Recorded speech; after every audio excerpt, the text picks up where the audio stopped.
पता है, जब मैं छोटा था ना, मुझे लगता था कि दुनिया में वो ही लोग खुशी से जी सकते हैं जिनके पास सब कुछ हो। क्योंकि अगर आपके पास कुछ नहीं तो कोई आपसे बात करना भी पसंद नहीं करता। मैंने अपने मन में ये बात शुरू से बिठा ली थी, इसलिए जब मैं स्कूल जाता था तो मेरा कोई भी दोस्त नहीं था। हमेशा अपने काम में बिजी रहता, और अगर कोई मुझसे बात करने की कोशिश भी करता था तो मैं उसके दिन बुरे से पेश आता। मुझे लगता था मेरा ध्यान अगर मेरी पढ़ाई पर या होने वाले ऑडिशन पर रहेगा तो ये मेरे लिए बेहतर होगा। इतना बुरा बर्ताव करने के बाद भी एक लड़की थी जो हमेशा मेरा ख्याल रखती थी। अगर कोई मेरी बुराई करता था तो वो हमेशा उन पे चिल्लाती थी। लंच न लाने के बावजूद भी मुझे कभी भूखा नहीं रहना पड़ा, और मेरी वजह से उसे कई बार क्लास के बाहर भी खड़ा रहना पड़ा था। पर पता नहीं क्यों उसने मुझे कभी कुछ नहीं कहा कि उसने मेरे लिए क्या क्या किया। और मुझे भी ये बात तब पता चली जब टीचर ने उसे पूरे क्लास के सामने डांटा। उसकी रैंक टॉप 5 से टॉप 20 में हो गई थी, और शायद इसकी वजह मैं था। जब टीचर उस दिन उसे पूरी क्लास के सामने डांट रहे थे तब पहली बार मैंने उसकी तरफ देखा।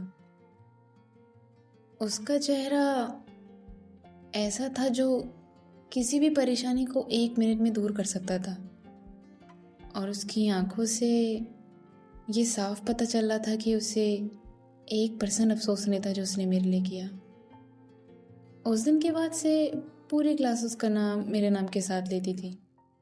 जब कभी उसकी गली से गुजरता था तो सोचता था ऐसा ना हो मेरे सामने आके खड़ी हो जाए और मुझसे पूछे क्या कहूँगा। तब तो ना ही करता, और शायद वो ये बात जानती भी थी, इसलिए उसने मुझसे कभी नहीं पूछा।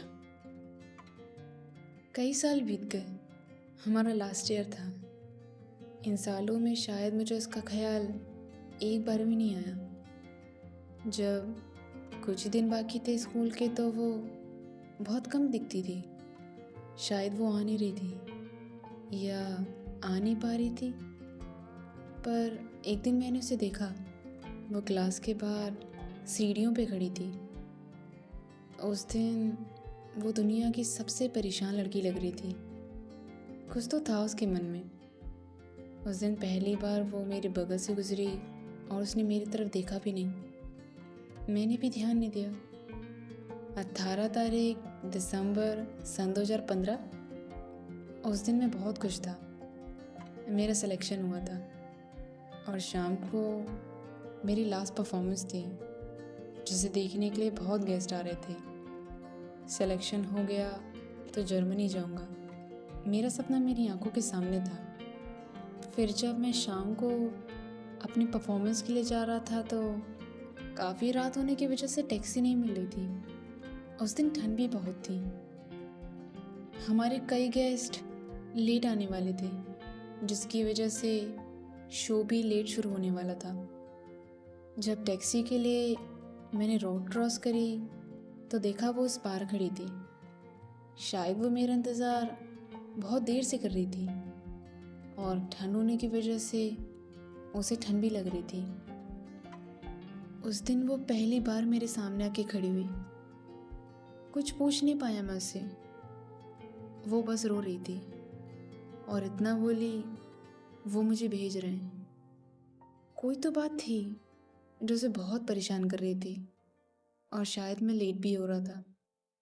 दूर से आती टैक्सी को देख के मुझे लगा शायद ही मेरी आखिरी होगी। मैंने उसे रोक लिया और उससे बस इतना कहा कि मैं लेट हो रहा हूँ, और बैठा और चला गया। मेरी परफॉर्मेंस बहुत अच्छी रही, मेरा सिलेक्शन हो चुका था। उस दिन के बाद से वो कभी दिखी नहीं। मैंने सबसे पूछा, किसी को कुछ मालूम नहीं था। पर उसकी एक दोस्त थी जिसके साथ वो अपना पूरा दिन बिताती थी। जब मैंने उससे पूछा तो वो बस इतना बोली उसके अपने पेरेंट्स से लड़ाई हुई थी। वो और भी कुछ जानती थी पर बोली नहीं।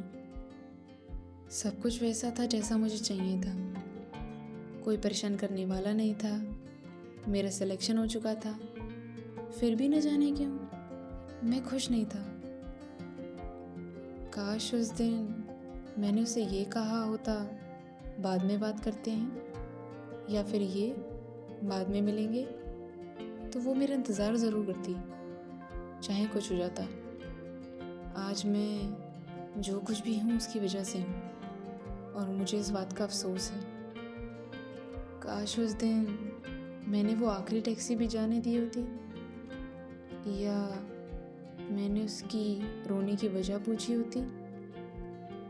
पर आर्मी, इन सब बातों के बावजूद भी एक बात है जो मुझे सबसे ज़्यादा परेशान करती है, कि उस अंधेरी काली रात में इतनी ठंड होने के बावजूद भी मैंने उस शख्स को अकेला छोड़ दिया जो कई उलझनों से जूझ रहा था, और जिसकी वजह सिर्फ और सिर्फ मैं था।